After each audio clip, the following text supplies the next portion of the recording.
Alam na this, move on na. Ipinakita di umano ang kanyang pagiging loyal. Narito at panoorin.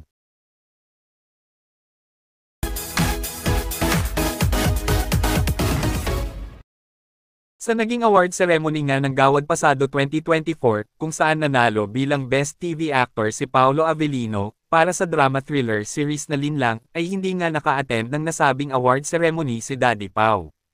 Ngunit, nakapaghatid naman ng mensahe para sa kanyang award na natanggap. Naging usap-usapan nga sa social media ang isang video, kung saan, habang nagbibigay ng video message si Daddy Pao, ay di umano'y pinapanood nga ito ni Janine Gutierrez, na di umano'y na-link noon kay Paolo. At dahil nga sa video na ito, ay hindi nga napigilan ang isang netizen na magbigay ng kanyang saloobin. May choice ba? Natural nandyan siya. Hahaha. So alam na this. Now you know. Ba't wala dyan si Papi P?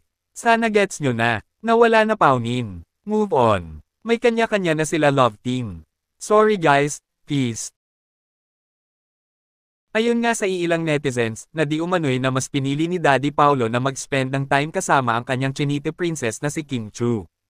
Na-spotted nga sa isang establishment sa Quezon City, na baka marahil, ay nagkita sila di umano pagkatapos ng naging rehearsals ng team ni Kim Chu para sa Magpasikat 2024. Dito nga, ay di umano'y ipinapakita, at ipinaparamdam, ni Daddy Paolo kung gaano siya ka-loyal at seryoso. Kayo, anong masasabi nyo tungkol dito? Just comment down below.